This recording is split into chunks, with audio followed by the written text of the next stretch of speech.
This program is sponsored by Servo Motor Oil, Shama Banaspati and Cooking Oil, Viz Wash, Gulistan Property Marketing, SM Foods, Volca Foods International, and Al Kareem Builders. کی محمد سے وفا تونے تو ہم تیرے ہیں، کی محمد سے وفا تونے تو ہم تیرے ہیں، یہ جہاں چیز ہے کیا لوح و قلم تیرے ہیں، یہ جہاں چیز ہے کیا لوح و قلم تیرے ہیں۔ ہم کون تھے، ہم کیا ہیں، ہمیں کیا ہونا چاہیے تھا؟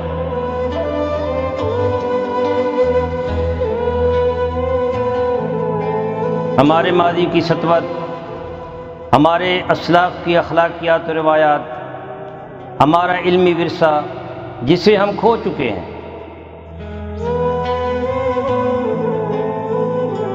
اس عظمت رفتہ کی بحالی کے لیے دیکھیے پروگرام نمود سحر۔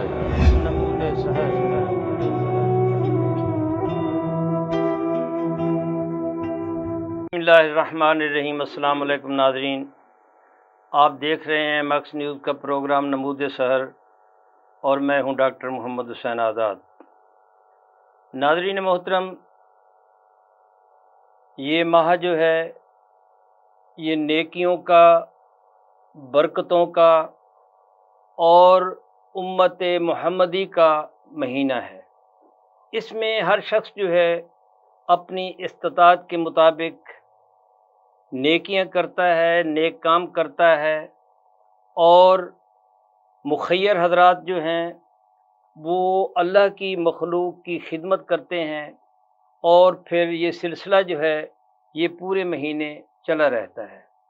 اللہ رب العزت نے انسان کو جب پیدا فرمایا تو ارض و سما جو ہیں اس کے تابع فرما دی، اور پھر شمس و قمر سے اللہ رب العزت نے آسمان کو سجا دیا، اور پھر اس میں اللہ رب العزت نے بے شمار نشانیاں رکھ دیں، اور سوال کرنے پر فرمایا کہ یہ سورج اور چاند جو ہیں یہ مہینوں کی نشاندہی کرتے ہیں، اور رسول اللہ صلی اللہ علیہ وآلہ وسلم نے اللہ رب العزت کے اس تخلیق کردہ مہینوں کی، تمام مہینوں کی خوبیاں اور برکات جو ہیں وہ بیان فرمائی ہیں۔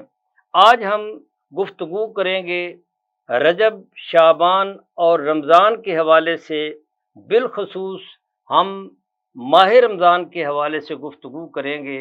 تاہم رسول اللہ صلی اللہ علیہ وسلم نے فرمایا کہ رجب اللہ کا مہینہ ہے، اور شعبان جو ہے وہ میرا مہینہ ہے، اور رمضان جو ہے یہ میری امت کا مہینہ ہے، اور امت کے مہینے پر گفتگو ہوگی ہماری تفصیل کے ساتھ۔ تاہم آج اس موضوع پر گفتگو کرنے کے لیے ملتان کی دو اہم شخصیات ہمارے درمیان موجود ہیں۔ مفتی محمد عمر فاروق، یہ حدیث پڑھاتے ہیں جامعہ دارالعلوم رحیمیہ چوک شاہ عباس میں، ماشاءاللہ بہت ہی اچھے استاد ہیں، اور ان کو حدیث پڑھاتے ہوئے ایک عرصہ گزر چکا ہے۔ مفتی صاحب آپ تشریف لائے، میں آپ کو خوش آمدید کہتا ہوں۔ ناظرین محترم، ان کے ساتھ تشریف فرما ہیں Mufti Hafiz Muhammad Hassan Mahmood, P H D scholar ہیں، اور ماشاءاللہ درس نظامی کے فارغ التحصیل ہیں، علامہ ہیں، عربی پہ آپ کو ماشاءاللہ بہت گرپ ہے، اور آپ نے یہ نقود کے عصری رجحانات و وسائل شریعت اسلامیہ کے تناظر میں ایک تحقیقی جائزہ، اس حوالے سے آپ نے پی ایچ ڈی کا تھیسس جو ہے وہ سبمٹ کر دیا ہے، سپرویژن کی ہے پروفیسر ڈاکٹر محمد الطاف لنگڑیال نے، ڈائریکٹر ہیں علوم اسلامیہ بہاؤالدین زکریا یونیورسٹی میں۔ ماشاءاللہ علامہ صاحب، ہم آپ کو بھی خوش آمدید کہتے ہیں۔ دو ہمارے پاس نہایت ہی علمی شخصیات موجود ہیں۔ ہم آغاز کرتے ہیں مفتی محمد عمر فاروق سے۔ جی مفتی صاحب، میں چاہوں گا کہ آپ تھوڑا سا ناظرین کو، چونکہ یہ رجب، شعبان اور رمضان جو ہیں یہ متصل مہینے ہیں، اور اللہ رب العزت کے تمام مہینوں میں برکات ہیں، ان کی اپنی فضیلتیں ہیں، لیکن میں چاہوں گا کہ ان تینوں مہینوں جو خاص طور پر تو ہماری گفتگو ہوگی ماہ رمضان کے حوالے سے، استقبال رمضان بھی ہو جائے گا، امت کے مہینے کے حوالے سے جو برکات ہیں اس میں وہ بھی ہو جائیں گی، لیکن میں چاہوں گا کہ تھوڑا سا اتصال کے حوالے سے، متصل ہونے کے حوالے سے رجب اور شعبان کی بھی آپ تھوڑا سا آگہی جو ہے وہ ناظرین کو فرما دیں۔ بسم اللہ الرحمن الرحیم نحمده ونصلی ونسلم علی رسوله الکریم اما بعد فاعوذ باللہ من الشیطان الرجیم ان عدة الشهور عند الله 12 شهرا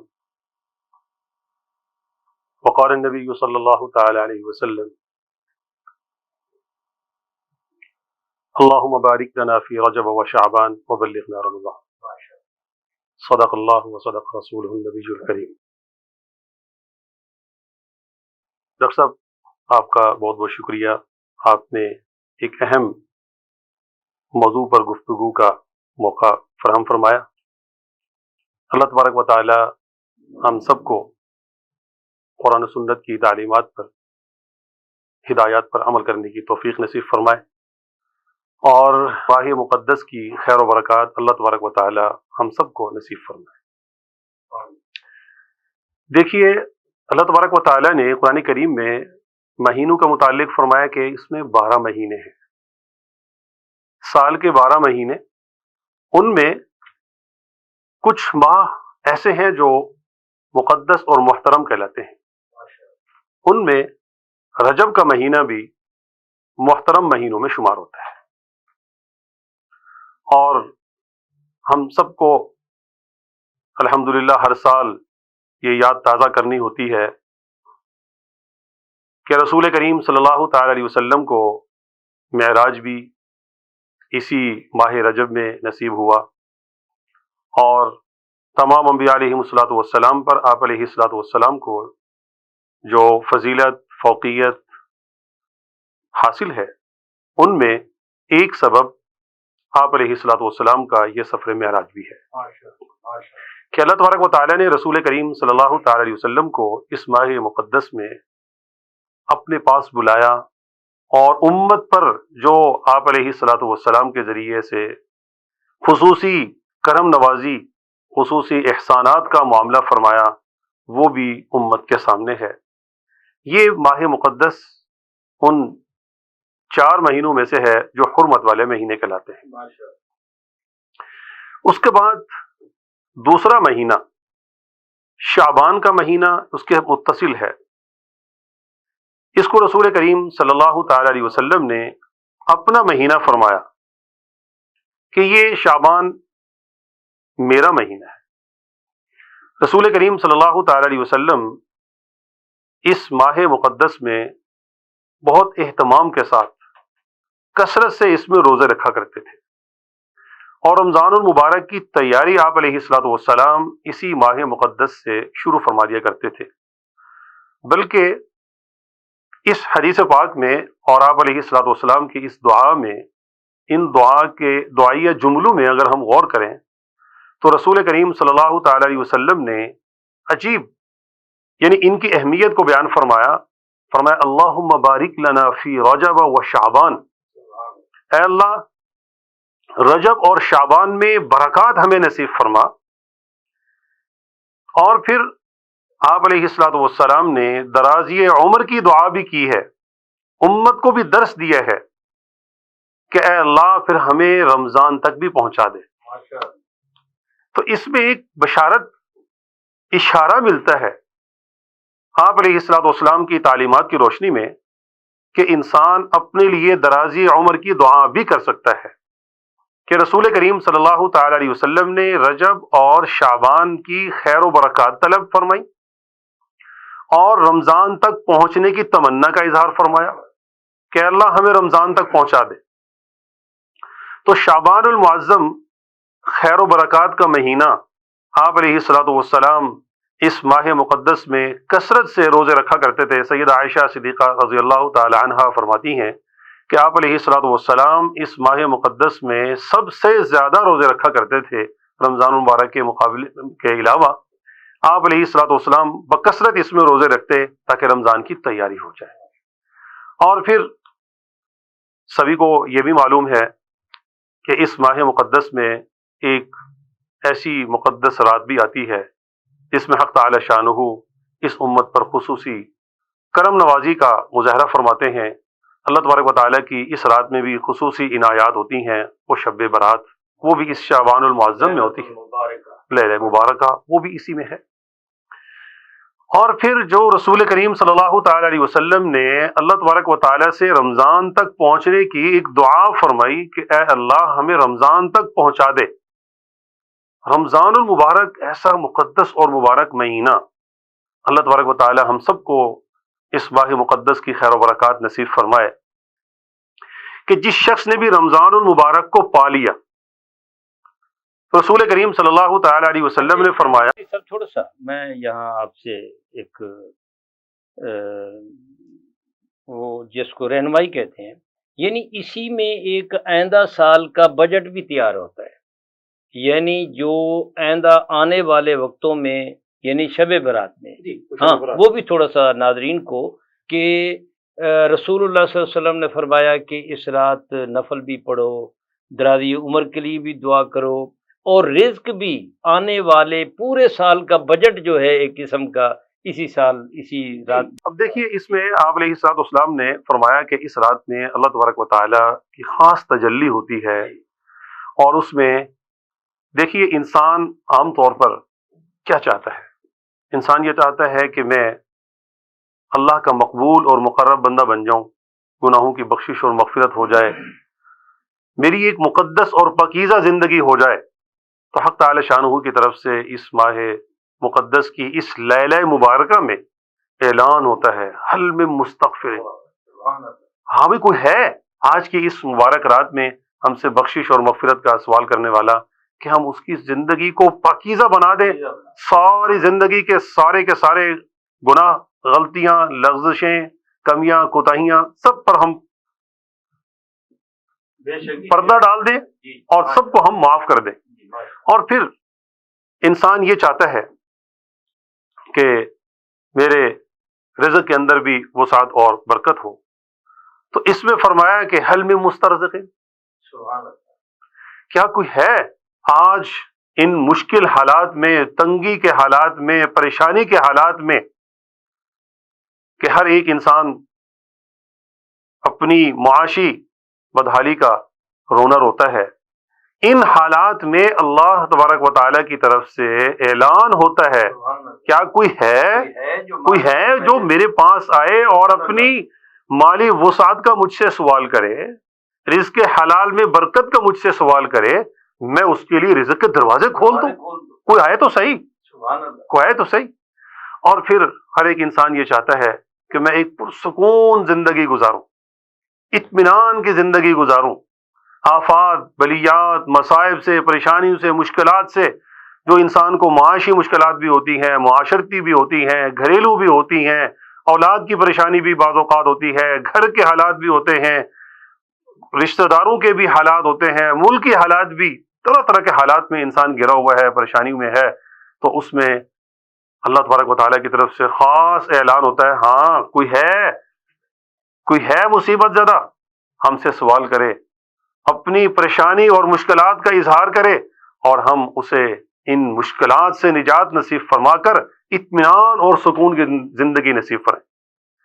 تو اللہ تبارک و تعالی انسان کو ایک پاکیزہ انسان، خوشحال انسان، مصیبتوں سے بری انسان اللہ تبارک و تعالی اس رات میں فرماتے ہیں۔ تو اس میں اعلان ہوتا ہے کیا کوئی ہے ہم سے رزق طلب کرنے والا کہ ہم اس کے رزق حلال میں برکتیں نصیب فرما دیں؟ کیا کوئی ہے اپنے گناہوں کی بخشش اور مغفرت طلب کرنے والا کہ ہم ان کی بخشش اور مغفرت کر دیں؟ مغفرت کے مولا علی قاری رحمۃ اللہ علیہ نے مغفرت کے معنی بڑا عجیب بیان فرمایا ڈاکٹر صاحب۔ انہوں نے فرمایا کہ مغفرت کا مفہوم یہ ہے کہ اللہ تبارک و تعالی جس شخص کی مغفرت فرما دیتے ہیں تو اللہ تبارک و تعالیٰ دنیا کے اندر بھی گناہوں کی سزا نہیں دیتے. گناہوں کی وجہ سے رزق میں کمی آتی ہے. گناہوں کی وجہ سے انسان کا دل سخت ہو جاتا ہے.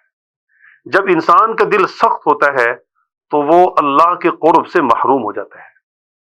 تو فرمایا کہ جب اللہ تبارک و تعالی انسان کو معاف فرماتے ہیں، مغفرت فرماتے ہیں، تو مغفرت کا مفہوم یہ ہے کہ اللہ تبارک و تعالی دنیا میں اس کے گناہوں کی نحوست سے اس کو پاک کر دیتے ہیں.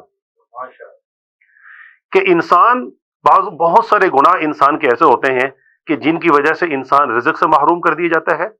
بہت سے گناہ ایسے ہوتے ہیں کہ انسان اللہ کی بارگاہ سے دھتکار دیا جاتا ہے. بہت سے گناہ ایسے ہوتے ہیں کہ جو انسان کی دعا کی قبولیت میں رکاوٹ ہوتے ہیں. جیسا کہ مشہور حدیث ہے، مشکاہ شریف کی روایت ہے کہ آپ علیہ الصلوۃ والسلام نے ارشاد فرمایا کہ انسان اللہ تبارک و تعالیٰ کی بارگاہ میں آتا ہے، پراگندہ بال ہوتے ہیں، اور اللہ تبارک و تعالیٰ کی بارگاہ میں وہ ہاتھ اٹھاتا ہے. تو فرمایا کہ آپ علیہ الصلوۃ والسلام کا ارشاد کا مفہوم ہے، آپ نے فرمایا ماکلہ حرام ومشربہ حرام وملبسہ حرام فانا یستجاب. ارے اس کا کھانا پینا پہننا یہ سب حرام کا ہے تو اس کی دعا کہاں سے قبول ہوگی؟ تو اس سے معلوم یہ ہوا کہ دعاؤں کی قبولیت میں بہت ساری برائیاں، گناہ رکاوٹ ہوتے ہیں. اس رات میں اعلان ہوتا ہے کیا کوئی ہے اپنے ان سارے گناہوں سے صدق دل سے توبہ کرنے والا کہ ہم ان کے سارے گناہوں کو معاف کر دیں، چھٹکارا پانے والا. اور دوسرا مفہوم عرض کر رہا تھا، اور مغفرت کا آخرت میں فائدہ یہ ہوتا ہے، فرمایا کہ دنیا میں تو یہ، اور آخرت میں یہ ہے کہ اللہ تبارک و تعالی آخرت میں بھی اس سے مواخذہ نہ فرمائے. تو یہ ہے فرمایا کہ مغفرت کا حقیقی معنی. ماشاء اللہ ماشاء اللہ مفتی صاحب، آپ نے بڑی خوبصورت تعریف بھی کر دی اور ایک علم دے دیا ناظرین کو کہ ان مہینوں میں اللہ رب العزت کی رحمتیں جو ہیں وہ کس انداز سے اپنی مخلوق پر جو ہے وہ نشاور کی جاتی ہیں. جی علامہ صاحب، مفتی صاحب نے ماشاء اللہ رجب اور شعبان اور ماہ رمضان تک پہنچے تو درمیان میں نے تھوڑا سا پھر واپس کر دیا. تو میں چاہوں گا کہ ماہ رمضان سے ہی آغاز کریں اور ماہ رمضان کی برکات بھی ہو جائے اور ہمیں بھی پتہ چل جائے کہ یہ شہر امتی، رسول اللہ صلی اللہ علیہ وسلم نے جو فرمایا کہ یہ میری امت کا مہینہ ہے، تو امت اس میں کیا کرتی ہے اور کیا کرنا چاہیے. جی بسم اللہ. الحمدللہ وحدہ والصلاة والسلام علی من لا نبی بعدہ وعلی آلہ واصحابہ الذین وافقوا عہدہ. اما بعد، اعوذ باللہ من الشیطان الرجیم، بسم اللہ الرحمن الرحیم. شہر رمضان الذی انزل فیہ القرآن، صدق اللہ العلی العظیم.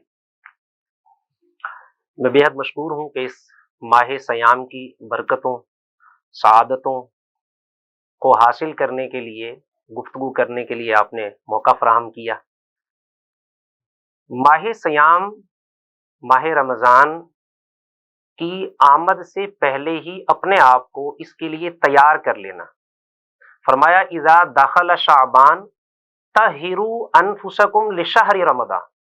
جب ماہ شعبان داخل ہو تو تم اپنے آپ کو ماہ رمضان کے لیے تیار کر لو، پاکیزہ کر لو، اس کے لیے پاکیزگی حاصل کرنے کے لیے سرگرم عمل ہو جاؤ.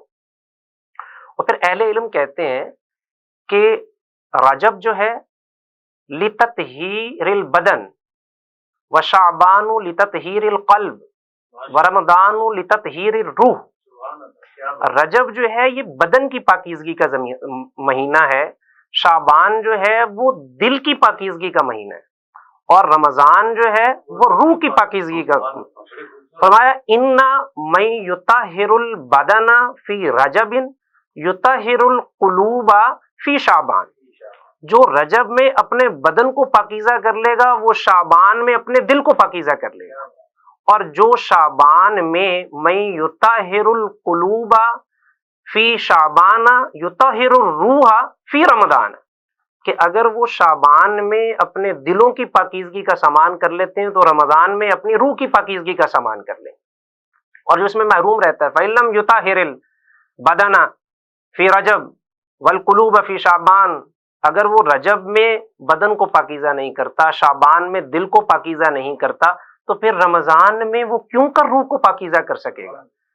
جیسے ہی شعبان آتا ہے طہروا انفسکم، اپنے دلوں کی، اپنی ذات کی جو پاکیزگی ہے اس کے لیے سرگرم عمل ہو جاؤ۔ حضرات صحابہ کرام علیہم رضوان کے ہم احوال کو دیکھتے ہیں تو اس میں بھی ہمیں ملتا ہے کہ وہ ماہ شعبان میں ہی اپنے آپ کو فارغ البال کر لیا کرتے تھے، اپنے معاملات، اپنی مصروفیات کو سمیٹنے کی طرف بڑھتے تھے، کہ جیسے ہی شعبان ختم ہو اور رمضان کی آمد ہو، ایک بڑی تعداد کے اندر صحابہ کے حوالے سے ملتا ہے کہ وہ پورے ماہ سیام کے اعتکاف میں بیٹھ جاتے تھے۔ یعنی معاملات 11 ماہ انہوں نے دنیاوی طور پہ دیکھے تو ایک مہینے کے لیے انہوں نے اپنے آپ کو فی سبیل اللہ وقف کر دیا کہ پورا مہینہ جو ہے وہ خلوص اور للہیت کے ساتھ جو ہے وہ عبادات میں۔ اور یہ مہینہ ماہ رمضان فرمائے یہ شہر العبادت ہے، یہ عبادت کا مہینہ ہے، اس میں ہر گھڑی جو ہے وہ عبادت والی ہے، ہر گھڑی رحمت بھری ہے، ہر طرف ہیں برکتیں۔ ماہ رمضان رحمتوں اور برکتوں کی کان ہے، اس میں تو ہیں ہی رحمتیں اور برکتیں، اس میں سعادتیں ہیں۔ فرمایا رمضان کا جو نام ہے شہر رمضان، تو اس کے نام کی وجوہات کے بارے میں اہل علم کے کئی اقوال ملتے ہیں، متعدد وجوہ انہوں نے ذکر کی ہیں۔ ایک بتایا کہ رمضان یہ اللہ کا وصفی نام ہے، اسماء صفاتیہ میں سے ہے، جس طرح سے رحمان ہے اسی طرح سے رمضان ہے، کہ یہ اللہ کا مہینہ ہے، اللہ کا یہ ایسا خوبصورت مہینہ ہے جس میں وہ محبوب کی امت پر اپنا خاص فضل فرماتا ہے۔ شہر رمضان، رمضان کا مہینہ مطلب رحمان کا مہینہ، اللہ کا مہینہ، اور اللہ کا مہینہ ایسا ہے فرمایا روزہ دار کے باقی تمام نیک اعمال ایسے ہیں کہ جن کا ثواب جو ہے وہ اس کے لیے متعین فرما دے، لیکن فرمایا کہ روزہ دار کی جزا جو ہے رب فرماتا ہے میں خود ہوں۔ تو یہ رمضان جو ہے عربی میں رمضان اور اردو پروننسیشن کے اندر ہم اسے رمضان کہتے ہیں۔ تو یہ دوسری اس کی وجہ تسمیہ جو ہے، یعنی اس کا نام کیوں رمضان رکھا گیا، وہ میں یہ رمدا سے مشتق ہے، اور رمدا کا جو ورڈ ہے یہ کہتے ہیں چھما چھم برسات کو، جو ابر بارہ برستا ہے، جو رحمت برستی ہے اسے رمضان کہا جاتا ہے۔ تو کہا یہ وہ مہینہ ہے جس میں اللہ کی رحمت اس طرح سے برستی ہے کہ گناہ گار جو ہیں وہ گناہوں سے پاکیزہ ہو جاتے ہیں۔ جیسے بارش برستی ہے تو وہ ہر چیز سے غبار کو ہٹا دیتی ہے، تو جب ابر بارہ ماہ رمضان میں برستا ہے تو وہ گناہ گاروں کو گناہوں سے پاکیزہ کر دیتا ہے۔ جی مفتی صاحب، یہ آپ نے بڑی خوبصورت بات کی کہ یہ جو رمضان جو ہے یہ اللہ رب العزت کے صفاتی ناموں میں سے ایک نام ہے۔ ابن عربی نے اس پر بڑی تفصیلی گفتگو کی ہے، اور ان کا یہ کہنا ہے کہ میں گمان غالب میرا یہی ہے، چونکہ اللہ رب العزت نے یا رسول اللہ صلی اللہ علیہ وسلم نے تو کسی مہینے کو اس لحاظ سے فضیلت نہیں دی، لیکن میں سمجھتا ہوں کہ چونکہ آپ کے اللہ کے صفاتی ناموں میں سے ایک نام جو ہے وہ رمضان بھی ہے، اس لیے میں گمان غالب سے کہتا ہوں کہ باقی تمام مہینوں پر رمضان کو فضیلت ہے۔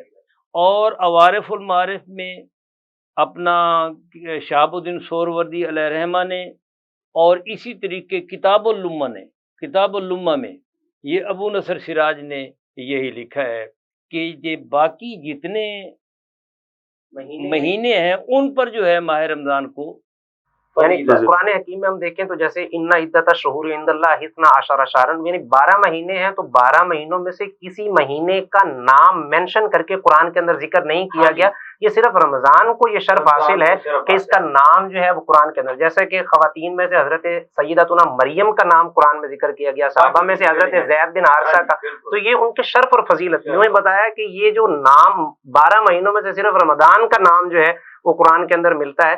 اور پھر ماشاءاللہ یہاں علامہ صاحب ہم ایک وقفہ لے لیں، ناظرین وقفہ لیتے ہیں اور اس کے بعد دوبارہ آپ کی خدمت میں حاضر ہوتے ہیں۔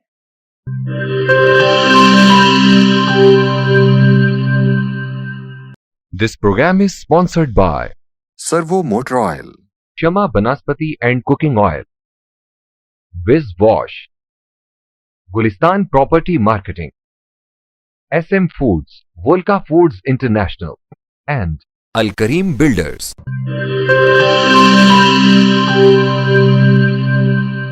ویلکم بیک ناظرین۔ جی مفتی صاحب، ہم آپ کی طرف آتے ہیں کہ ماہ رمضان کے حوالے سے ہم گفتگو کر رہے ہیں، اور ماہ رمضان کے حوالے سے باقی ایام میرے خیال میں جتنے بھی ہیں، یعنی ایام بلکہ مہینے جو ہیں ان کا ذکر جو ہے نام لے کر نہیں آیا، لیکن ماہ رمضان کا اللہ رب العزت نے شہر رمضان الذی انزل فیہ القرآن، تو ایک تعلق بنتا ہے، ایک مناسبت بنتی ہے قرآن کی اور ماہ رمضان کی. تو میں چاہوں گا کہ اس حوالے سے ناظرین کو ذرا آگاہ. ماشاء اللہ، بہت ہی اہم اور جامع سوال ہے ڈاکٹر صاحب. اللہ تبارک و تعالیٰ نے رمضان المبارک کا جو تعارف پیش فرمایا وہ تعارف ہی قرآن کے حوالے سے فرمایا. شہر رمضان الذی انزل فیہ القرآن، کہ رمضان وہ مقدس مبارک مہینہ ہے جس میں قرآن کریم اتارا گیا. تو اس میں دونوں کے اندر بہت عجیب مناسبت ہے کہ اللہ تبارک و تعالیٰ نے رمضان، مناسبت ہے خوبصورت، بہت، جی بہت خوبصورت، جی، کہ اس ماہ مقدس کا قرآن کریم کے ساتھ جو جوڑ ہے، جو تعلق ہے، جو نسبت ہے، آپ اس سے اندازہ لگائیے کہ رسول کریم صلی اللہ تعالی علیہ وسلم ہر سال رمضان المبارک میں جبریل علیہ السلام کے ساتھ قرآن کریم کا دور فرمایا کرتے تھے. یعنی اس ماہ مقدس میں حضرت جبریل علیہ السلام آپ علیہ السلام کی خدمت میں حاضر ہوتے مسلسل. آپ یعنی اس کا دور فرماتے، آپ قرآن سناتے، جبریل علیہ السلام سنتے، جبریل علیہ السلام پڑھتے، حضور علیہ السلام اس کو سنتے. کیسا عجیب معاملہ ہے. آپ علیہ السلام خود اس کو پڑھتے. اور آپ دیکھیے قرآن کریم یہ اللہ تعالیٰ کا کلام ہے، یہ اللہ کا کلام ہے. یہ مخلوق کے اندر سے نکلتا ہے، مخلوق کو فضیلت دینے کے لیے، اعزاز بخشنے کے لیے. اس کو دیکھیے ڈاکٹر صاحب، ابھی جیسے اب ناظرین تک اب یہ میری آواز پہنچ رہی ہے تو یہ سکرین نہیں بول رہی، آواز میرے اندر سے نکل رہی ہے، لیکن سکرین کے ذریعے سے آواز، میک کے ذریعے سے آواز ان تک پہنچ رہی ہے. ٹھیک ہے، یہ آواز ان تک پہنچ رہی ہے. تو یہ جو قرآن کریم ہے یہ اللہ پاک کا کلام ہے. اب اللہ تبارک و تعالیٰ فرماتے ہیں انا انزلناہ فی لیلۃ القدر. یہ اللہ تبارک و تعالیٰ بھی اسی طریقے سے پڑھتے ہیں، انسان بھی اس کو اسی طریقے سے پڑھتا ہے. انسان نے تو قرآن نازل نہیں کیا، اور پڑھانے والا بھی اسی طریقے سے، پڑھانے والا اسی طریقے سے پڑھاتا ہے. اور پڑھنے والا بچہ بھی یہی کہتا ہے انا انزلناہ فی لیلۃ القدر، حالانکہ انسان نے تو نازل نہیں کیا، یہ اللہ تعالیٰ نے نازل فرمایا. تو یہ اللہ کا کلام ہے. اس لیے فرمایا، حدیث پاک میں آتا ہے تبرک بالقرآن فإنہ کلام اللہ وخرج من.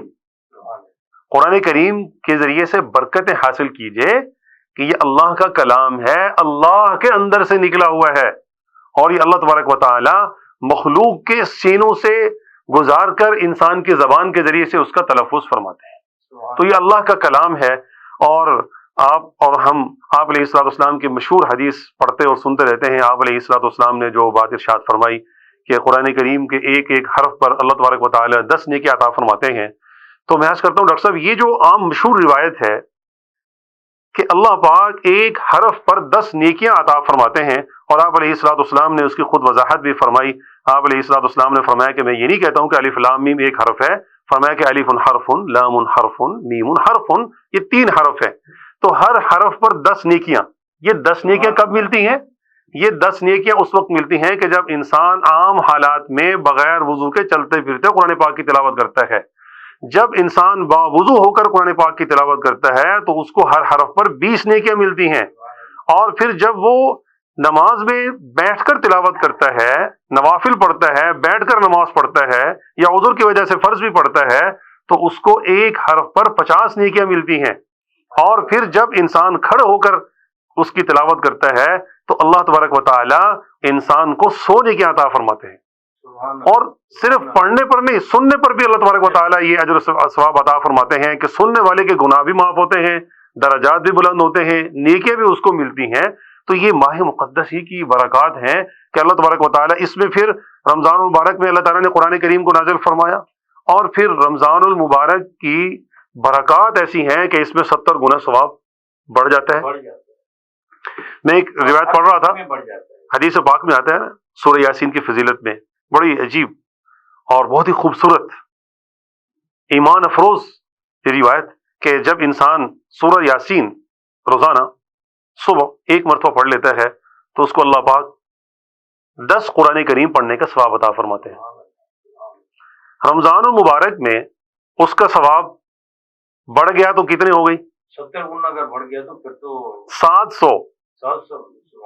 700 مرتبہ گویا کہ قرآن کریم ختم کرنے کا ثواب ملا، اور اس کو پورے رمضان کے ساتھ آپ ضرب دیں، ملٹیپلائی کریں تو کتنا بنے گا؟ 21,000 مرتبہ قرآن کریم پڑھنے کا ثواب ملے گا۔ اور اگر کوئی شخص صبح و شام کر لیتا ہے تو اس ماہ مقدس کی برکات آپ دیکھیے کہ انسان صبح و شام اگر صرف اور صرف سورہ یاسین کی تلاوت کر لے تو 42,000 مرتبہ قرآن کریم پڑھنے کا انسان۔ ماشاءاللہ مفتی صاحب، ماشاءاللہ آپ نے تو برکات ہی برکات، نیکیوں کے انبار لگا دیے۔ علامہ صاحب، یہ ماہ رمضان تو پھر فضیلتوں کا مہینہ ہے، برکات ہی برکات ہے، دگنی نہیں بلکہ کئی گنا اضافہ ہو جاتا ہے، تو جی فرمائیے یہی برکات ہی چلتی رہیں۔ تجھ پہ صدقے جاؤں رمضان، تو عظیم الشان ہے، تجھ میں نازل حق تعالی نے کیا قرآن ہے۔ تو سب سے پہلا تو وہی کہ شہر رمضان الذی انزل فیہ القرآن، یہ نزول قرآن کا مہینہ ہے۔ پھر یہ شہر مواسات ہے، یہ شہر الصبر ہے، یہ شہر الخیر والبرکہ ہے، یہ شہر الاحسان ہے، احسان کا مہینہ ہے، یہ شہر مدافعات الاجر والثواب ہے، یہ اجر و ثواب میں بڑھوتری کا مہینہ ہے کہ نفل کا ثواب فرض کے برابر ہو رہا ہے، اور فرض کا ثواب جو ہے وہ 700 گنا تک بڑھا دیا جاتا ہے، 70 گنا تک بڑھا دیا جاتا ہے۔ اچھا، یہ جو ہم دیکھتے ہیں ایک یعنی عجب کیفیت بنتی ہے کہ ثواب، عمل ایک کیا ہے ثواب اس کا 10 گنا ہے، عمل ایک کیا ہے ثواب اس کا 20 گنا ہے، عمل ایک کیا ہے ثواب 70 گنا ہے، عمل ایک کیا ہے ثواب 700 گنا ہے۔ تو یہ مختلف ہمیں جو کوانٹٹی فگر بتائی جا رہی ہے کہ یہ عمل آپ ایک کر رہے ہیں، ثواب اس کا جو ہے نا کئی گنا بڑھا دیا جا رہا ہے۔ پھر رب لم یزل نے جہاں یہ 700 گنا کی بات قرآن حکیم میں فرمائی ہے، کمثل حبہ انبتت سبع سنابل فی کل سنبلۃ مئۃ حبہ، یعنی وہ 700 کے ایک دانے کے ساتھ جو ہے نا وہ 100، اور ہر ایک کے اندر جو ہے نا پھر جو ہے وہ 100 دانے، تو 700 تک وہ بات پہنچ گئی بالیوں کے اندر دانوں کی، کہ ایک دانہ ڈال کے اور اس سے 700 دانے اس نے حاصل کر لیے۔ لیکن اس کے بعد بھی رب لم یزل نے فرمایا واللہ یضاعف لمن یشاء واللہ واسع علیم۔ یہ تم ظاہری جو تمہیں ایک عدد بتائے جا رہے ہیں، یہ تمہیں سمجھانے کے لیے ہیں، موٹیویٹ کرنے کے لیے ہیں، تحریص اور ترغیب کے لیے ہیں، ورنہ اس ذات کے ہاں تو حد اور شمار ہے ہی نہیں۔ وہ تو فرماتا ہے بغیر حساب، اور اللہ کی گنتی ہے ہی نہیں۔ واللہ واسع علیم، اس کی وسعتوں کو کون جو ہے وہ اپنے فگر کے اندر اور کوانٹٹی کے اندر لا سکتا ہے؟ اس نے جو دنیا کے اندر چیزیں پیدا فرمائی ہیں اسے ذرا کو گن کے تو دکھائے کہ ریت کے ذرات کتنے ہیں۔ تو وہ کریم ہے، اور اس کے کرم پر ہی یہ بندہ جو ہے وہ انحصار کرے۔ اور دیکھیں اس نے پھر جو ہمیں ماہ رمضان دیا ہے، وہ کس قدر کرم والا مہینہ ہے، یہ کس قدر برکت والا مہینہ ہے۔ بیت اللہ شریف کی بھی بڑی عظمتیں ہیں، بڑی شان ہے، لیکن دیکھیں اس سے جس نے فیضان حاصل کرنا ہے، اس سے جس نے برکتیں حاصل کرنی ہے، رحمتیں حاصل کرنی ہے، تو وہ بیت اللہ میں جا کر حاضر ہوگا، اس پر نگاہ ڈالے گا۔ لیکن یہاں رمضان کی کیفیت کیا ہے کہ رمضان خود آ کر ہمارے گھر میں، ہمارے پاس ہمیں رحمتیں بانٹ رہا ہے۔ تو اہل علم مثال سے سمجھاتے ہیں کہ اس کو یوں سمجھیے کہ گویا کہ بیت اللہ شریف جو ہے وہ دریا ہے، اور ماہ رمضان جو ہے وہ ابر باران ہے، کہ جس نے سیراب ہونا ہے اسے دریا کے پاس تو جانا پڑے گا، لیکن یہ رمضان ابر باران آ کے گھر میں ہی برس رہا ہے۔ آپ جہاں پہ موجود ہیں وہیں رحمت کی کرنیں، رحمت کی چھمچم برسات جو ہے وہ فیض یاب کر رہی ہے۔ تو یہ مضاعفات الاجر والثواب ہے، اس میں ثواب جو ہے وہ بڑھا دیا جاتا ہے۔ فرمایا یہ مہینہ ہے فتح ابواب الجنہ، اس میں جنت کے دروازے کھول دیے جاتے ہیں۔ فتحت ابواب الجنہ غلقت ابواب النار، جہنم کے دروازے جو ہیں وہ بند کر دیے جاتے ہیں۔ سفیدت الشیاطین، شیاطین کو بند کر دیا جاتا ہے، قید کر دیا جاتا ہے۔ اور پھر کہا جاتا ہے نادن منادی، منادی جو ہے وہ ندا دیتا ہے، نادا منادن، منادی جو ہے اعلان کرنے والا اعلان کرتا ہے کہ اے خیر کے طلبگار آگے بڑھ، اور اے محرومی کی طرف جانے والے، نافرمانی اور شر کی طرف جانے والے تو رک جا۔ یہ وہ مہینہ ہے جس کی ہر رات کے اندر اللہ تعالیٰ بخشش اور مغفرت فرما رہا ہے۔ یہ شہر الغفران ہے، یہ مغفرت کا مہینہ ہے۔ دو روایتوں میں ایک میں فرمایا من قام رمضان اور ایک میں فرمایا من صام رمضان ایمانا و احتسابا، ایمان اور احتساب کے ساتھ جو اس مہینے کے اندر قیام کرتا ہے، جو اس مہینے کے اندر روزہ رکھتا ہے، غفر لہ ما تقدم من ذنبہ، پہلے جتنی اس کی خطائیں ہوگی اللہ تعالیٰ ان کو بخش دیتا ہے۔ تو یہ ماہ غفران ہے، یہ ماہ مغفرت ہے، اللہ کی رحمت کو حاصل کرنے کا مہینہ ہے۔ اور دیکھیں دن میں روزہ رکھ رہا ہے، یہ شہر عبادت بھی ہے، تو سارے کا سارا اس کا وقت جو ہے وہ عبادت میں ہے، اللہ کے تقرب کی طرف، قرب کو حاصل کرنے کی طرف وہ سبقت کر رہا ہے۔ دن میں روزہ دار ہے تو ثواب کے اندر ہے، اسے ثواب مل رہا ہے۔ افطار کر رہا ہے تو افطار کے وقت میں تو ایک خاص گھڑی اس کو دی جا رہی ہے کہ جو مانگے گا وہ اس کو عطا کر دیا جائے گا، وہ افطار کا وقت بھی ثواب کا وقت ہے۔ پھر اس کے بعد وہ تراویح کا انتظار کر رہا ہے تو تراویح کا انتظار کرنا بھی اس کا عبادت ہے۔ تراویح میں پھر وہ قرآن سن رہا ہے، قیام کر رہا ہے، وہ اس کا ثواب ہے۔ پھر سحری کے انتظار میں کچھ دیر کے لیے اس کا آرام کرنا یا سحری کے انتظار میں رہنا، وہ بھی اس کا جو ہے۔ علامہ صاحب اس کا مطلب یہ ہوا کہ ماہ رمضان کا ہر لمحہ جو ہے وہ انسان کو رحمتوں کی طرف لے جاتا ہے، رحمتوں اور برکتوں کی کان ہے۔ ناظرین محترم، ماہ رمضان رحمتوں کا مہینہ ہے، فضیلتوں کا مہینہ ہے، برکات کا مہینہ ہے، گناہ معاف کرانے کا مہینہ ہے۔ اللہ رب العزت اس ماہ رمضان میں ہمیں ہر لمحہ آگے بڑھنے اور نیکی کی طرف جانے کی توفیق عطا فرمائے۔ وقفہ لیتے ہیں، دوبارہ آپ کی خدمت میں حاضر ہوتے ہیں۔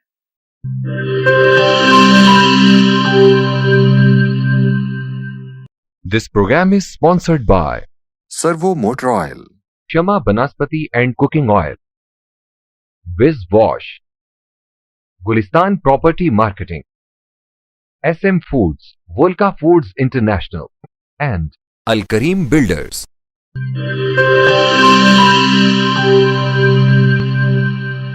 ویلکم بیک ناظرین، ہم مفتی صاحب کی طرف چلتے ہیں اور ان سے پوچھتے ہیں کہ مفتی صاحب یہ ماہ رمضان برکات کا مہینہ ہے، نیکیاں کئی گنا بڑھ جاتی ہیں، ہر لمحہ اگر آپ خاموش رہتے ہیں تو تب بھی نیکی ہے، اگر آپ سحری کا انتظار کر رہے ہیں تب بھی نیکی ہے، کھاتے ہیں سحری کے وقت تب بھی نیکی ہے، افطار کرتے ہیں تب بھی نیکی ہے۔ تو گویا کہ ہر لمحہ جو ہے وہ نیکیوں میں گزرتا ہے۔ تو اللہ رب العزت کیا رب العالمین ہے، وہ اپنی مخلوق کا کتنا دھیان، کتنا خیال رکھتا ہے۔ تو کیا مخلوق جو ہے وہ بھی، اللہ تو فرماتا ہے کہ میری محبت جو ہے بندوں کے دلوں سے ہو کر گزرتی ہے، میں بندوں کے دلوں میں رہتا ہوں، اگر مجھے خوش کرنا چاہتے ہو، میری محبت حاصل کرنا چاہتے ہو تو میرے بندوں کے ساتھ محبت کرو۔ یہی ہے نا یہ۔ تو یہ ماہ رمضان اگر اتنی برکات دیتا ہے تو کیا ہم بھی اس کا حق ادا کرتے ہیں؟ ہم ذمہ داری محسوس کرتے ہیں؟ کیا مخیر حضرات جو ہیں وہ ذمہ داری محسوس کرتے ہیں؟ کیا یہ دکاندار یا مارکیٹ یا بازار یا یہ جو اپنا رمضان بازار لگتے ہیں، کیا ہم وہ اپنی ایمانداری کے ساتھ کر گزرتے ہیں؟ ادھر تو یہ ہے کہ رجب ہے، شعبان ہے، اور یہ تمام کے تمام تیاریوں کے مہینے ہیں کہ آگے جو ہے روح کو پاکیزہ کرنے کا مہینہ آ رہا ہے۔ آج کل تو جناب وہ چھاپڑی والا جو ہے وہ ابھی سے اس نے ماہ رمضان کے ریٹ لگا دیے۔ میں چاہوں گا کہ یہ ذخیرہ اندوزی، یہ اس قسم کی حرکات کرنا، کیا یہ قرآن اور سنت پر عمل کرنے والا کیا اس کو یہ زیب دیتا ہے؟ تھوڑا سا اپنی ذمہ داریوں کی طرف بھی ان کی توجہ جو ہے وہ مبذول کروائیں۔ جی ڈاکٹر صاحب، اس وقت ہماری اس امت کی جو کمزوری ہے اس کی طرف آپ نے توجہ مبذول فرمائی۔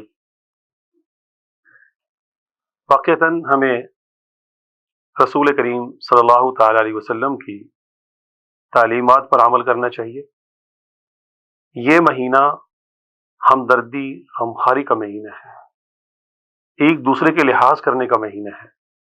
اس ماہ مقدس میں آخر کیا وجہ ہے کہ انسان کو اتنی دیر بھوکا اور پیاسا رکھا جاتا ہے؟ حالانکہ روایات میں آتا ہے کہ کچھ لوگ ایسے ہیں کہ جن کے بھوکا پیاسا رہنے کا اللہ تعالیٰ کو کوئی فائدہ نہیں، کوئی غرض نہیں، کوئی مقصد نہیں. کچھ لوگ ایسے ہیں جو صرف بھوکے پیاسے رہتے ہیں. تو اس کی منشا کیا ہے؟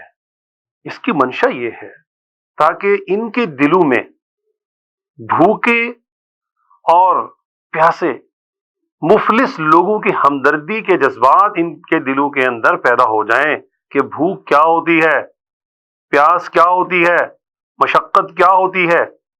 تو یہ بھوکا پیاسا رکھنا مقصود نہیں ہے، بلکہ اس سے مقصد بھی انسانی ہمدردی کا جذبہ ان کے دلوں کے اندر پیدا کرنا ہوتا ہے. یہ مقصود ہے. اور رسول کریم صلی اللہ تعالی علیہ وسلم نے ایک حدیث میں عرض کرتا ہوں، رسول کریم صلی اللہ تعالی علیہ وسلم نے ایک مسلمان بھائی کی ضرورت کو پورا کرنے کی جو فضیلت بیان فرمائی ہے وہ کمال ہے. حضور علیہ الصلوۃ والسلام نے فرمایا ہے کہ اگر کوئی شخص کسی مسلمان بھائی کی ضرورت پوری کرتا ہے، اللہ پاک اس کو 10 سال اعتکاف سے زیادہ اس کو ثواب عطا فرماتے ہیں. اعتکاف کی کتنی بڑی فضیلت ہے. ایک دن ایک رات کا انسان اگر اعتکاف کر لے تو 3 خندقیں اللہ تبارک و تعالی حائل فرما دیتے ہیں. 3 خندقیں جہنم کے درمیان زمین و آسمان کے برابر اتنی بڑی خندقیں اللہ تبارک و تعالی حائل فرما دیتے ہیں. تو وہ تو ایک دن ایک رات کا اعتکاف ہے. لیکن کسی مسلمان کی ضرورت پوری کرنے پر فرمایا کہ اللہ تبارک و تعالی اس کو 10 سال سے زائد اعتکاف کرنے کا ثواب عطا فرماتے ہیں. تو اس کی وجہ کیا ہے؟ اس میں کیا حکمت ہے؟ اس میں حکمت مسلمانوں کی ہمدردی ہے، غمخواری ہے، ان کا لحاظ کرنا ہے، ان کی ضروریات کو پورا کرنا ہے. اس لیے آج کل ہمارے لوگ عام طور پر رمضان مبارک میں کوشش کرتے ہیں کہ ہم زکوٰۃ رمضان میں دیں گے، فطرانہ بھی عید کے قریب جا کے دیں گے. نہیں بھائی، رمضان المبارک سے پہلے آج لوگوں کی ضرورت ہے. لوگوں کے پاس سحر و افطار کی رقم نہیں ہے، بچوں کو کھلانے کے لیے کچھ نہیں ہے، مشکل حالات چل رہے ہیں. ان مشکل حالات میں ان کی ضروریات کو پورا کرنا رمضان میں خرچ کرنے سے زیادہ افضل ہوگا. رمضان کا انتظار نہیں کرنا چاہیے ہمیں کہ ہم رمضان المبارک میں خرچ کریں گے، رمضان کے آخر میں ہم خرچ کریں گے. اس سے پہلے بھی انسان اگر خرچ کرنا چاہے، رمضان کا جیسے آغاز ہے تو رمضان کے آغاز میں انسان خرچ کرنا شروع کر دے. اب رمضان کے آخری عشرے کا لوگ انتظار کرتے ہیں کہ آخری عشرہ شروع ہوگا تو اس میں ہم صدقۃ الفطر بھی دیں گے، آخری عشرہ شروع ہوگا تو اس میں ہم زکوٰۃ بھی ادا کریں گے. نہیں، آپ اللہ تبارک و تعالیٰ نے جو آپ کو عطا فرما رکھا ہے، ابھی رمضان مبارک کا مقدس اور مبارک مہینہ شروع ہو چکا ہے، اس کی خیر و برکات آپ کو ابھی سے حاصل ہو جائیں گی. آپ آخر کا انتظار مت کیجئے، ابھی سے ان کی ضروریات کو پورا کرنا. بلکہ میں تو جیسے پہلے عرض کر رہا تھا کہ رمضان سے پہلے بھی اگر لوگوں کی ضروریات کو پورا کر دیا جائے تو اللہ تبارک و تعالی بڑی کریم ذات ہے. انسانوں کی ضروریات پورا کرنے پر اللہ تبارک و تعالی اس کا اجر و ثواب ممکن ہے رمضان سے بھی زیادہ انسان کو عطا فرما دے. اس میں کوئی شک کی بات نہیں ہے. لیکن بڑی بدقسمتی کی بات ہے ڈاکٹر صاحب کہ ہمارے اس معاشرے میں رمضان المبارک کی آمد کے ساتھ ہی طوفان کھڑا ہو جاتا ہے مہنگائی کا ایک طوفان ہوتا ہے، ذخیرہ اندوزی. حیرت ہوتی ہے اللہ کے بندو، یہ ماہ مقدس تو نیکیوں کا مہینہ ہے.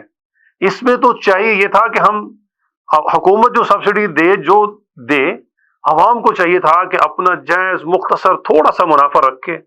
لوگوں کو چاہیے تو یہ تھا کہ منافع اس ماہ مقدس میں نہ کماتے، ذخیرہ اندوزی تو ویسے ہی حرام ہے وہ نہ کرتے. لوگوں کی ہمدردی کرتے ہوئے، انسانیت کے ساتھ ہمدردی کے پیش نظر، حضور علیہ الصلوۃ والسلام کی امت کی خیرخواہی کے پیش نظر، اس ماہ مبارک کی خیر و برکات کو دیکھتے ہوئے ان کو تو چاہیے تھا کہ بہت زیادہ چیزیں سستی کرتے، سہولتیں دیتے. لیکن بدقسمتی ہماری یہ ہے کہ اس ماہ مقدس کی آمد کے ساتھ ہی ہم لوگ مہنگائی کرتے ہیں، جو بہت زیادہ یعنی پیسہ کمانے کا ایک حرص اور لالچ کا ان کا ایک جذبہ ہوتا ہے جو شریعت میں انتہائی مذموم ہے، قبیح ہے، برا ہے، اس کی مذمت کی گئی ہے. آپ علیہ الصلوۃ والسلام نے بھی اس کی مذمت فرمائی ہے، اس ذخیرہ اندوزی کی، بالخصوص اس ماہ مقدس میں جس میں انسانوں کے ساتھ ہمدردی کا حکم دیا گیا. یعنی ہمیں ذخیرہ اندوزی سے اجتناب کرنا چاہیے اور جو صحیح قیمتیں ہیں وہ کرنی چاہیے. اور پھر یہ ہے کہ غیبت ہے، فضول لغویات، گفتگو، اس سے اجتناب کرنا چاہیے، چونکہ یہ تمام اعضاء کا روزہ ہوتا ہے۔ جی علامہ صاحب، آپ اسی کو ذرا تھوڑا سا آگے بڑھائیں اور ناظرین کو اپنا پیغام بھی دیں گے کہ آپ، ہمارا آخری وقفہ ہے۔ دیکھیں تو دین کو فرمایا الدین النصیحہ، دین نام ہی خیر خواہی کا ہے، تو مطلق ہر دن میں، ہر مہینے میں خیر خواہی کو اپنایا جائے گا، اور خاص طور پر وہ مہینہ جو کہ درس ہی مواسات کا دے رہا ہے، جو درس ہی بردباری کا دے رہا ہے، تحمل کا دے رہا ہے، خیر خواہی کا دے رہا ہے، جس میں انسان اللہ کے قرب کی طرف جو ہے وہ سبقت کرنے کی طرف آتا ہے، تو ہر دن ہر مہینے میں دینداری کا تقاضا ہے کہ وہ لوگوں کی خیر خواہی کرے، تو یہ مہینہ اس سے زیادہ ہم سے متقاضی ہے کہ ہم اس میں لوگوں کی خیر خواہی والے کام کریں، اس میں آسانی والے کام کریں۔ حکم بھی یہی دیا جا رہا ہے، یسرو ولا تعسروا، آسانیاں پیدا کرو، لوگوں کے لیے مشکلات نہ بناؤ، بشرو ولا تنفرو، لوگوں کو خوشخبریاں دو، لوگوں کو آسانیاں فراہم کرو، ان کو خوشیاں دو، نہ کہ ان کے اندر نفرتیں ڈالو۔ تو جو خواہ ویسے تو اس کی ریپیوٹ بہت اچھی ہے، لیکن اپنی ٹریڈ کے اندر، بزنس کے اندر، اپنے معاملات کے اندر اس کی جو ہے وہ حق گوئی نہیں ہے، اس کا انصاف نہیں ہے، اس کا جو میزان ہے، ترازو ہے، اس کے اندر انصاف نہیں ہے، تو وہ چاہے عبادات میں جتنا مرضی اچھا ہو جائے، معاملات کی جو پاکیزگی ہے، عبادات اس کا بدل نہیں ہو سکتی، معاملات کی پاکیزگی اپنی جگہ پر ریکوائرڈ ہے، اسی لیے تو فرمایا جا رہا ہے طہرو، شعبان آ جائے محاسبہ شروع کر دو، پہلے ہی اپنے آپ کو پاکیزہ کر لو، لشہر رمضان، رمضان کے مہینے کے لیے طاہروا انفسکم، اپنی ذات کو اپنا، کیونکہ وہ کریم ذات جو ہے رب لم یزل، اس کی جناب کے اندر ہمارے جو بڑے بڑے اعمال ہیں، اللہ الصمد، اس کی ذات صمدیت میں ان اعمال کی کوئی حیثیت نہیں ہے، اس کی جناب میں جو دیکھا جاتا ہے، اسی روایت کے اندر آگے فرمایا کہ اپنی نیتوں کے اندر بھی خلوص پیدا کر لو، طہروا انفسکم اخلصوا نیتکم، اپنے ذات کو بھی پاکیزہ کرو، اپنی نیتوں کے اندر بھی اخلاص پیدا کرو، تو اس کی جناب میں تو دیکھا ہی دل کا تقویٰ جانا ہے کہ ہمارا دل جو ہے وہ کس قدر رب لم یزل کی خوشنودی کا طالب ہے، کس قدر ہم رب کا قرب چاہنے والے ہیں، تو وہ تقرب رب کی جناب کے اندر جو ہے وہ ایک مقام کے حصول کے لیے سرگرم عمل ہونا، اس کی خوشنودی کا طالب ہونا، یہ معاملات کے اندر جو پاکیزگی ہے، کسی ضرورت مند، کسی حاجت مند کے ساتھ جو خیر خواہی ہے، جو اس کے ساتھ بھلائی ہے، اور پھر اس کے دل سے نکلی ہوئی جو دعا ہے، کہا نا کہ تم کسی سے کہہ کر دعا نہ مانگو، اسے یہ نہ کہو کہ میں نے تجھے دیا ہے تو مجھے دعا دے دے، بلکہ اپنے عمل کی جو صفائی اور پاکیزگی ہے اس سے اس کی دعائیں لو۔ علامہ صاحب، آخری لمحات ہیں تو ناظرین کو پیغام بھی دے دیں تاکہ وہ اس پر عمل کر کے اپنی یہ برکات میں، نیکیوں میں اضافہ کر سکیں۔ بالکل، ماہ سیام کے حوالے سے ہمیں صحابہ کرام کی جو سیرت سے ہمیں سبق ملتا ہے کہ وہ اس مہینے کے لیے لوگوں کے واسطے آسانیاں پیدا کیا کرتے تھے۔ ماہ رمضان آنے سے پہلے اگر کسی کا انہوں نے کچھ دینا ہوتا تو ماہ رمضان سے پہلے ہی اس کو ادائیگی کر دیتے، کسی سے لینا ہوتا تو نرمی کے ساتھ اس کے ساتھ لینے کا معاملہ بھگتا دیتے، اسے جو ہے نا حتمی شکل کے اندر پہنچا دیتے، تاکہ ماہ رمضان کے اندر یہ خود بھی عبادت کر سکیں، اور جس کا کچھ ادا کرنا اسے دے دیا جائے، وہ بھی اپنا روزہ اور دیگر معاملات کے اندر۔ تو ہم بھی اگر ماہ رمضان سے پہلے ان معاملات کو نہیں نپٹا سکے تو اب اس کے اولین حصے کے اندر ہی اپنی جو ضروری چیزیں ہیں، جو ہم چاہتے ہیں کہ ہم اللہ کا قرب حاصل کریں، اللہ کی طرف جو ہے نا ہماری اللہ کی مہربانیوں کے ہم حقدار ٹھہریں، تو ہم اپنے مال میں سے جس قدر، سخاوت کا تعلق مال سے نہیں ہے، سخاوت کا تعلق دل سے ہے، تو ایک جو جتنی استطاعت رکھتا ہے، کہا کہ پھر عمل بھی اس وقت تک اللہ کی جناب میں جو ہے وہ مستجاب ہوتا ہے جب تک انسان اکتا نہیں جاتا، تو اتنا وہ عمل کرے جس میں اس کا دل بھی اس کا ساتھ دے رہا ہے، تو دل کی سخاوت کا طلبگار بھی رہے، اپنے ہاتھ کے اندر فراخی بھی لے کر آئے، وسعت بھی لے کر آئے، ہاتھ اگر اس کا سمٹتا ہے، دیتے ہوئے سکڑتا ہے، تو وہ کوشش کرے کہ اس میں اپنے ہاتھ کے اندر فراخی لے کر آئے، اور یہ وسعت کا مہینہ ہے۔ نبی رحمت علیہ السلام کے بارے میں فرمایا کان النبی اجود الناس، حضور انسانیت میں سب سے بڑھ کر سخی تھے، اور آپ کی سخاوت کا سب سے زیادہ اظہار ماہ سیام کے اندر، یعنی سخاوت کرنی چاہیے، جو مستحق ہیں ان کو دینا چاہیے۔ جی مفتی صاحب، آپ بھی مختصر پیغام جو ہے اپنا وہ بھی دے دیں۔ جی، پیغام رسول کریم صلی اللہ تعالی علیہ وسلم کی امت کے ساتھ ایثار، محبت، ان کا لحاظ اور ان کی ضروریات کو پورا کرنا، اور پھر ہر وہ کام جس سے اللہ اور اس کے رسول صلی اللہ علیہ وسلم کی رضا حاصل ہوتی ہو وہ کام کریں. ہر وہ کام جس میں اللہ اور اس کے رسول صلی اللہ علیہ وسلم کی ناراضگی ہو اس ہر کام سے ہمیں بچنا چاہیے، چاہے وہ حقوق اللہ ہوں یا حقوق العباد ہوں. دونوں میں، حقوق اللہ میں بھی انسان محتاط رہے، فرائض واجبات کی ادائیگی کرے، اور حقوق العباد میں بھی انسان محتاط رہے، اس میں بھی انسان کسی قسم کی کوئی کوتاہی نہ کرے. تو یہ اس ماہ مقدس کا اہم ترین پیغام ہے اللہ تبارک و تعالیٰ کی طرف سے. جیسے حقوق اللہ انسان پر لازم ہے اسی طریقے سے حقوق العباد بھی لازم ہے. ماشاءاللہ مفتی صاحب آپ کا بہت بہت شکریہ، علامہ صاحب آپ کا بھی بہت بہت شکریہ. ناظرین محترم، ہم نے ماہ رمضان کے حوالے سے، رجب اور شعبان کے حوالے سے ہم نے دونوں علماء کے خیالات سنے. اب جو بات ہمارے سامنے آئی ہے وہ یہی ہے کہ ہمیں اپنے معاملات کو درست رکھنا چاہیے. حقوق العباد کی ادائیگی میں ہمیں ذرا برابر جو ہے اس میں کوتاہی نہیں کرنی چاہیے. یہ جو صوفیاء تھے یہ بڑے حضرات القدس تھے.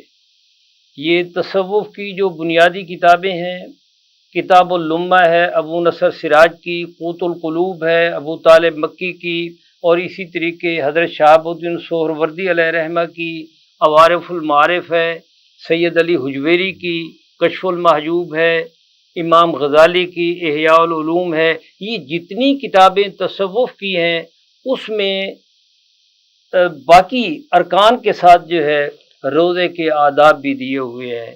اور یہ حضرات جو تھے یہ اپنی روحانی تقویت کے لیے، پاکیزگی کے لیے سال بھر جو ہے یہ روزے رکھتے تھے، لوگوں کو اپنا اسودگیاں بانٹتے تھے، خیر بانٹتے تھے. اور اس میں حضرت شہاب الدین سہروردی علیہ رحمہ نے لوگوں کی تربیت کے لیے، ان کو بتانے کے لیے ایک حدیث بھی بیان کی ہے. وہ فرماتے ہیں کہ دو عورتوں نے روزہ رکھا، جب عصر کا وقت آیا تو وہ ایسے محسوس کر رہی تھی کہ شاید ہماری روح جو ہے وہ قفس عنصری سے پرواز کر جائے. وہ دونوں خواتین جو ہیں، اپنا عورتیں جو ہیں، وہ رسول اللہ صلی اللہ علیہ وآلہ وسلم کی خدمت اقدس میں حاضر ہوتی ہیں اور عرض کرتی ہیں یا رسول اللہ صلی اللہ علیہ وسلم ہمارا اس طرح برا حال ہو رہا ہے. آپ نے فرمایا کہ ٹھہر جاؤ. آپ نے پیالہ منگوایا اور ایک عورت کے سامنے رکھا اور کہا کہ اس میں قے کرو. قے کی تو اس کے منہ سے لہو بھی اور گوشت کے لوتھڑے بھی ہے. اور اسی طریقے دوسری عورت کے سامنے رکھا، اس نے بھی قے کی اور وہی ہوا کہ لہو اور گوشت کے لوتھڑے جو ہیں وہ پیالہ بھر گیا. تو رسول اللہ صلی اللہ علیہ وسلم نے فرمایا کہ روزہ رکھنے کے بعد اپنے مسلمان بھائی کی غیبت کرنا، ان کی پشت کے پیچھے ان کی عدم موجودگی میں ان کے خلاف بات کرنا، یا شریعت سے ہٹ کر یا کسی کے حقوق کے حوالے سے بات کرنا، تو یہی ہوتا ہے جیسے اپنے مردہ بھائی کا، اپنے بھائی کا جو ہے وہ گوشت کھانا ہوتا ہے. تو اللہ رب العزت روزہ رکھنے کے ساتھ ہمیں معاملات میں درستگی، اپنا احتساب کرنے کی، غیبت نہ کرنے کی، نیکیوں کی طرف بڑھنے کی، اور حقوق العباد کی ادائیگی کی، مخلوق خدا کو خیر بانٹنے کی توفیق اور ہمت عطا فرمائے. اللہ رب العزت جو مستحق ہیں ان کی خدمت کرنے کی توفیق فرمائے. اور اس ماہ رمضان میں جو شہر و امتی ہے، رسول اللہ صلی اللہ علیہ وسلم نے فرمایا کہ یہ میری امت کا مہینہ ہے. امت کو بھی خیال رکھنا چاہیے کہ رسول اللہ صلی اللہ علیہ وسلم نے جو فرمایا ہے کہ یہ میری امت کا مہینہ ہے، تو اللہ کی مخلوق کا خیال رکھنا جو ہے ہم پر واجب بنتا ہے، فرض بنتا ہے. اللہ رب العزت ماہ رمضان میں ہمیں زیادہ سے زیادہ نیکیاں کمانے اور گناہ بخشوانے کی توفیق عطا فرمائے. دوبارہ آپ کی خدمت میں حاضر ہوں گے، تب تک کے لیے ڈاکٹر محمد حسین آزاد کو اجازت دیں. اللہ حافظ. This program is sponsored by Servo Motor Oil. Shama Banaspati and Cooking Oil, Viz Wash, Gulistan Property Marketing, SM Foods, Volca Foods International, and Al Kareem Builders. کی محمد سے وفا نے تو ہم تیرے ہیں، کی محمد سے وفا نے تو ہم تیرے ہیں، یہ جہاں چیز ہے کیا لوح و قلم تیرے ہیں، یہ جہاں چیز ہے کیا لوح و قلم تیرے ہیں۔ ہم کون تھے، ہم کیا ہیں، ہمیں کیا ہونا چاہیے تھا؟